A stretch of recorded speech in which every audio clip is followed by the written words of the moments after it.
Good evening, everyone. Big night of college hockey in the Upper Peninsula, so that's where we will start. The Michigan Tech Huskies are home this weekend at the McGinnis Student Ice Arena, taking on the Beavers of Bemidji State.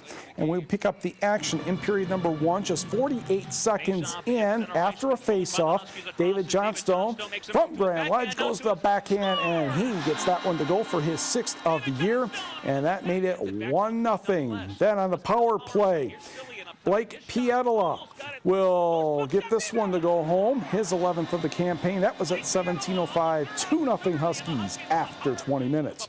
To the second, Alex Patan will get the puck over the Pietila again. Whoosh, see you later. Number 12 at 11:14, that made it 3-0. Big night in net for the birthday boy, Phoenix Copley, one of his 25 saves on the breakaway, and the Huskies get the win, 4-0. Big win, any points in this league. It's always tough to get points, so good points for us. Good job by Phoenix Copley. I know it's his birthday today, so it's a good birthday present, but he played well. He made the critical save in the second period, I thought, which really was a big point of the game. We came out strong. We obviously came out really hard, got a goal real quick, and they gave us a boost, and we kept the pressure on, kind of let up in the second, but overall we all played a solid game. Right from the start, we played really good. David got one early, and then we kind of piled them on from there. So I think overall it's a real good team game tonight.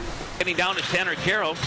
Malcolm Gould scored his 2nd of the year for the final goal. These two teams play again tomorrow night at 7:07. On the WCHA board, Wisconsin leads Miami 1-0 in the 3rd.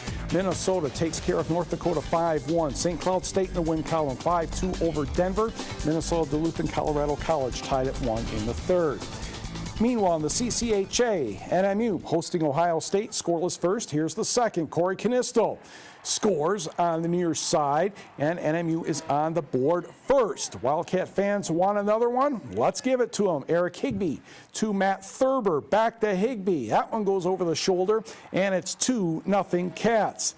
Buckeyes would make a game of it, adding a couple of goals. Cats answer in the 3rd. Darren Nowick left all alone. Yep, he'll take care of business. Thurber an empty netter, 4-2 NMU.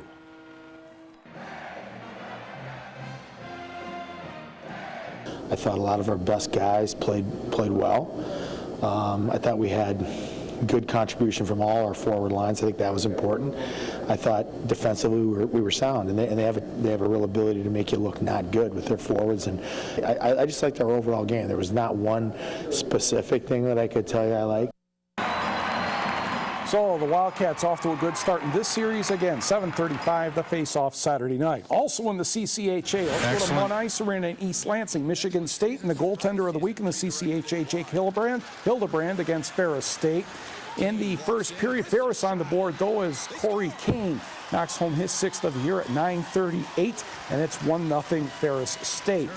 Just over a minute later, Ryan Keller will get his 1st of the campaign from Matt Barry, and that knocks the contest at 1 at 10:46. No scoring in the second period. Let's go to the 3rd, where Travis Ouellette will get right there near the doorstep for the game winner, his 6th of the campaign. Hildebrand played well, but CJ Mott played better for Ferris, and the Bulldogs take this one by the count of 2-1. On the CCHA board, Lake Superior stayed at home but could not beat Michigan tonight. Wolverines win 6-4. Bowling Green over Western Michigan 3-2. Alaska Downs Notre Dame 5-4. What does this mean? Northern didn't make up a whole lot of ground tonight because all the lower teams won. Women's hockey, rough night for Finlandia. St. Norbert wins 10-0. In high school hockey, Detroit Jesuit defeats Calumet. That score was 5-2. Marquette plays well, but Flint Powers gets the win 3-1. And over in the Sioux, a 4-team tournament, Hancock defeats Dearborn Divine Child 1-0. Brett Lepisto the only goal. Jake Givens, 35 saves, his 3rd shutout of the season. Divine Child is ranked 8th in Division III. Girls basketball when we come back. Girls high school basketball, Forest Park is still number 2 in the Little 5 poll this week and still undefeated as well. The Trojans on the road going to North Central to take on the Jets. 3rd quarter action. Morgan Wells will strip Lexi Gussert, and Morgan will go coast to coast and off the high glass and good. She had 15 points. Jets up by 4. But then Miss Gussert will go to work, and she'll take the layup off the pass from Kelsey Hendrickson. Trojans down a deuce. Then on the other end, Gussert gets a little disgusted and decides that shot needs to get out of here. And she would keep right on going in for the layup to tie the game at 31. In the fourth, Trojans try to pull away. This is a very close contest. Gussert for 3. Bang! She had 33, and Forest Park wins 46-44. Hop in the car. Let's go to Bark River Harris, where the Broncos are still in the poll. I believe they're number 4 this week, taking on Ewing Trout Creek. Second quarter action, Katie Schultz, the Sarah Madalinsky, and number 33 bounces that one in. That made it 20-6, Bark River Harris. Off the Panthers timeout, Zoe Nagishik passes to Becca Warnke, and that layup works. That cut makes it 20-8, Bark River Harris. Broncos capitalizing off turnovers. Courtney Jenshak finds Jordan Hardy. She knocks down the 3, and the Broncos roll to the victory 58-45. On the girls' scoreboard, Kearney NATO defeats Mid-Peninsula 53-45. Big Bay, Danac, and Superior Central have moved their game to January 31st. Rapid River and Munising postponed. We have not heard from Sault Ste. Marie and Newberry. Detour 4 points better than Brimley, 46-42. Pickford a winner over Cedarville, 54-31. St. Ignace had no trouble with Sheboygan. Rudyard and Rogers City, no report there, as well as Twin City Baptist and Stevenson. North Dickinson has its first win of the year, though, 59-55 over Norway. Elizabeth Charlevoix led the way for the Nordics. Bailey Gravold had 26 for the Norway Knights. Back to the video. Let's go to Ishpeming, where the Manistee Emeralds visited the Hematites. First quarter action here. Taylor Crowley, Alicia O'Brien.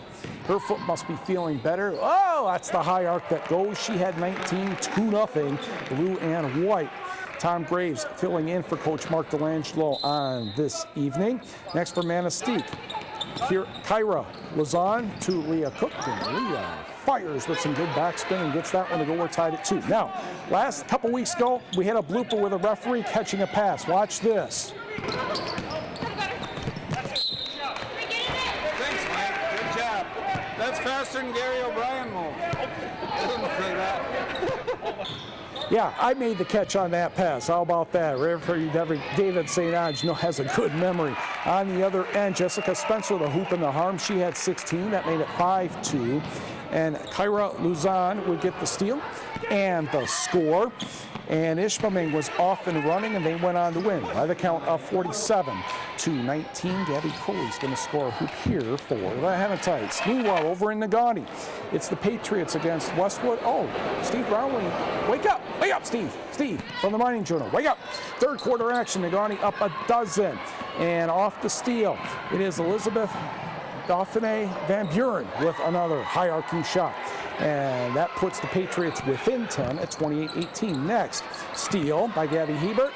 And then Gabby gets pickpocketed again by Kayla Hakala. She would go in for the layup. She had a dozen. The lead is a dozen at 30-18 Negaunee.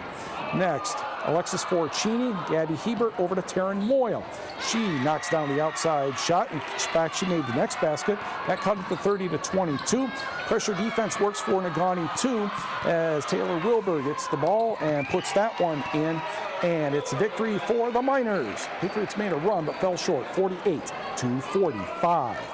Let's go to the girls' scores. A good night for Kylie Erickson of West Iron County. However, Houghton defeated the Wycon 64-42.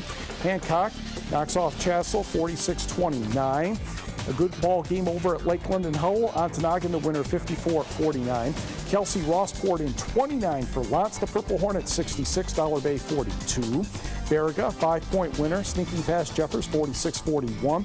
Wakefield Marinisco, a solid win against Butternut 76-34. Drummond bounced Bessemer 54-17. And South Shore, no trouble with Ironwood 71-20.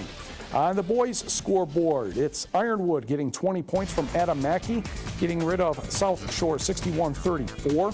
Austin Juarez 25 paces West Iron County past Lant 63-58. Jimmy Beaker had 30 points and 13 rebounds for the Purple Hornets.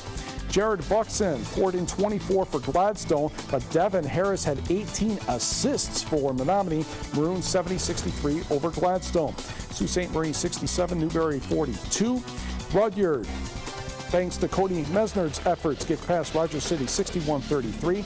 Curtis St. Louis had 24 for St. Ignace, but Sheboygan is your winner by the count of 70-66, and we will be right back. Busy day of college basketball in the Upper Peninsula on Saturday. Michigan Tech entertains Saginaw Valley State. NMU hosts Wayne State.